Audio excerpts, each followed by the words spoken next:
bad, or it would be very good for losing money. Yes, you're right. That's the advantage of low leverage.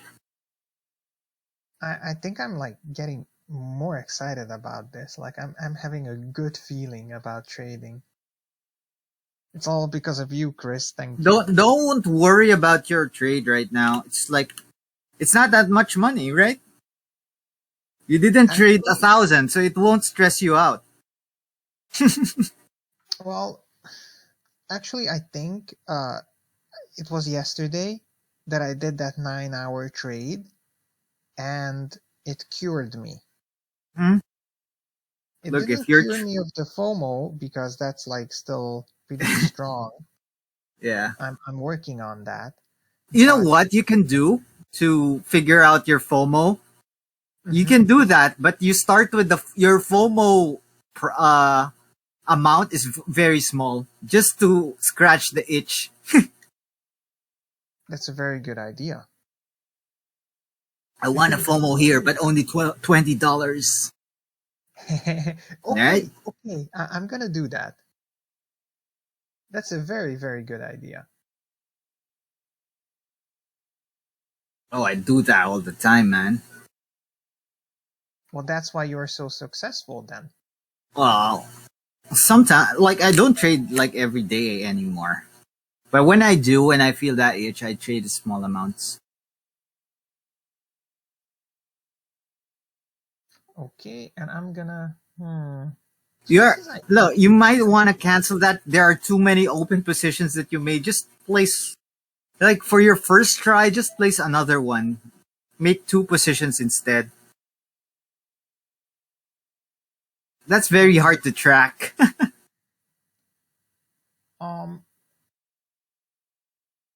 What do you mean that it's hard to track? Well, it's hard to track where it's. How do I say this? It's hard to figure out where the new entry price will be. So it's like, because if it's only 2 and if it's the same amount, then you can assume that it's in the middle, right?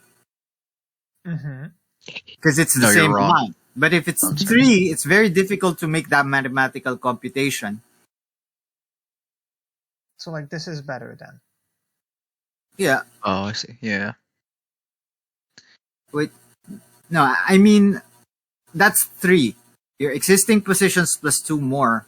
My suggestion is just pick to another 1. So this is USDT. Yeah. I'm doing a BUSD right now. Oh, okay. Okay. I get you. Because so the hedge is that I'm already in a short position. So if it's flash wicks, I already have, the position and can profit on it. When did you enter this one?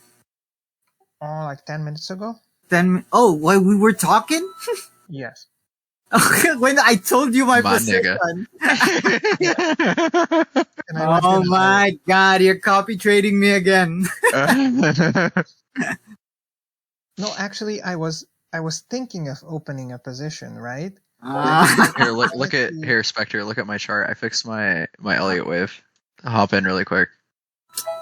Boss man, coming to. Maybe I shouldn't tell you if I'm in a position, so you can trade on your own. Gearshifter stopped saying stuff in chat because I would literally copy every single trade that he put in chat. No meme. That's kind of why he doesn't do it anymore. Next time, Spectre, I'm not gonna tell you if I am in a position, and I'm not gonna tell you my position. You gotta just feel it out, like he can give you feelers, but you gotta feel it out. All right. So here was my mistake, because I had the Elliott wave originally starting here, which would make the Elliott wave actually not this long. It would make it here. Well, technically here, right? Because you want it to be the same length as this, but this would actually be up a bit more, somewhere here. But I realized that after the accumulation right here and this spike to horizontal resistance, that our breakout of horizontal resistance where we would start, like actually a new one, would start from here. Because this is where we started raising the floor. right here to here to here. Right, yeah, they scooped. Whereas like this was reverse. This is for accumulation. They did dump, accumulate, up, sell, dump, accumulate, up, sell, accumulate, come back up, and then seeing what happens afterwards. Mm-hmm. And they likely, and from what Gearshift was saying, they were like all buying under 42k. So pretty much this whole area was all accumulation. So that being the case, the end of accumulation would be start of your Elliott wave, which means the leg would actually be about yay long, which means this goes like this goes here, and then the fifth leg is always as long as the first leg. Ah. And if that's the case, then it goes to here, 47k. So when he was saying when ABC correction, the fucking fifth leg wasn't even finished yet. But now it is. Well, the amazing thing is that like Gear like saw it before it even happened. I mean, he also literally works for a hedge fund, so they literally tell him where they want to put money. So, which is why he signed an NDA, right?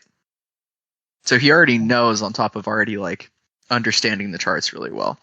Like he got hired because he understood the charts really well, and because he made like his generational wealth from himself without like going to school and saying like, "Oh, I'm going to do this, this, and this." He became a car salesman, and then did stocks, and then bought crypto early too. And then he did that, and then began leverage trading. I think like a year and a half ago. I think he said like last year, like year and a half ish. February last year. Yeah, February last year. Yeah, so it was a year.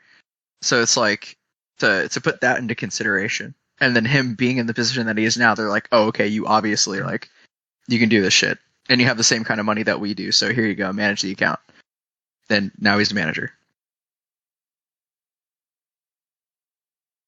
Now you know. Well, it's There's the impressive. story, Mr. Spectre. I love stories. I love learning. Awesome. And it's like you guys are teaching me so much. Mhm. It's unbelievable. No, dude, we suck.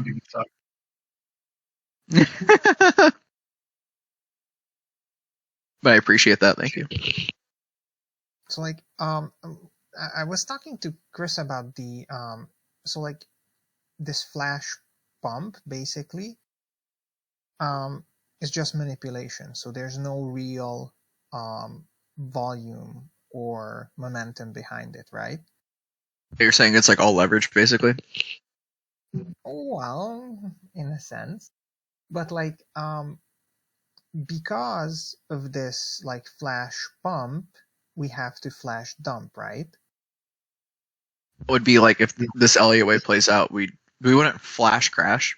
We would flash a little bit, not very far. We would like slowly correct in this trend. And fill up all those gaps that are. Yeah, see how these that lines are- like play out and tell the story? They tell the story, but it's not obviously going to be perfect. Like Gary, when he was teaching me this, he was saying the same thing.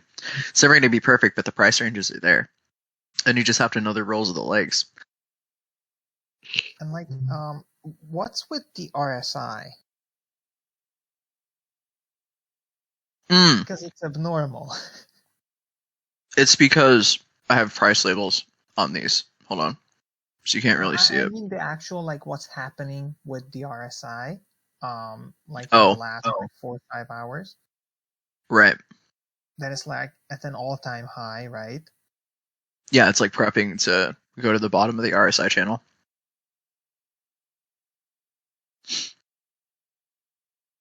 What do you mean, like around 20?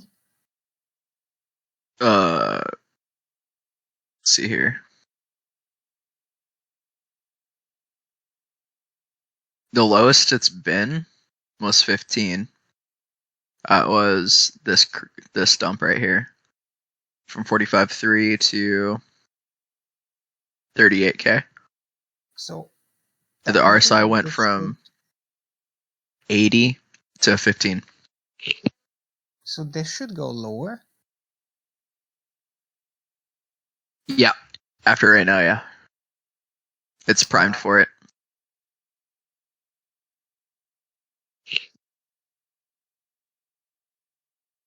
Because like Rect was trying to like teach me how to like do 1 hour like trend line and Oh, what do you call those order blocks? Yeah. And Yes. I tried to use it for this too, but it's like a lot harder drawing like an order block for a BTC on the shorter timeline, you know, like on the 1 hour, at least for me.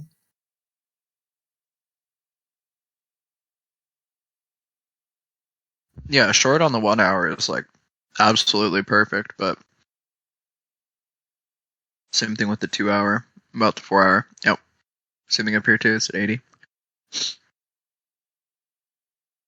Because like I was expecting, or I'm still expecting, on the 1 hour to start like curving right about this point. So like it might go up to like 47,100 Yeah. and then just like curve all the way down back. Like right here.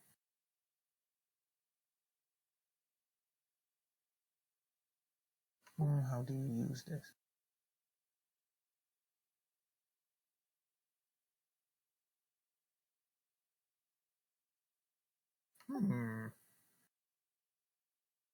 All right, that's better.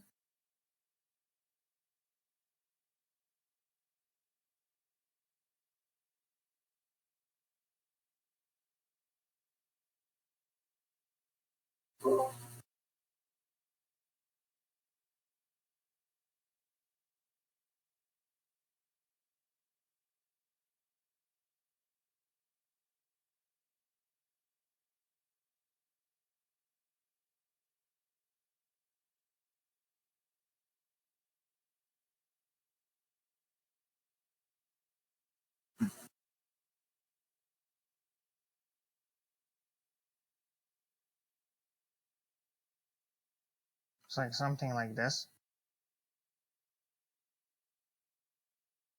If anybody's watching.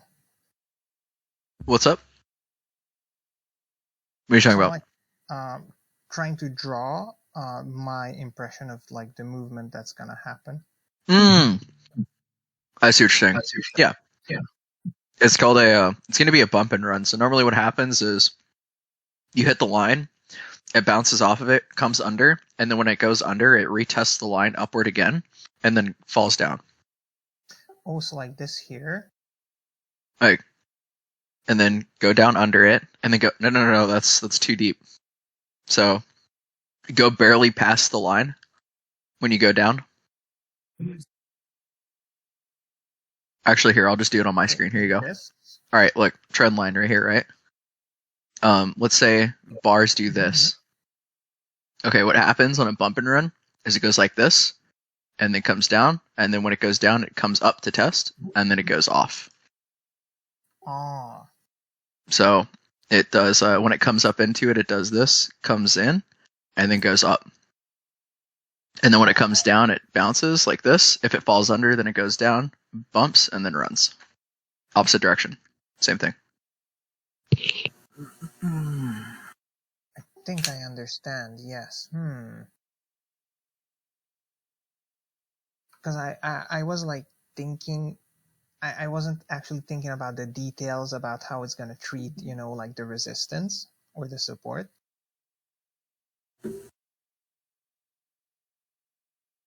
So I go down, retest, and like go down again. Yes. Yep.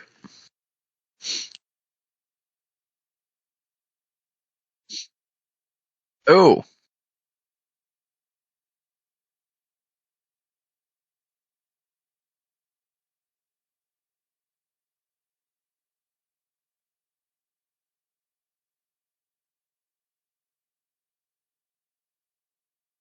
Okay, so something like this, I think.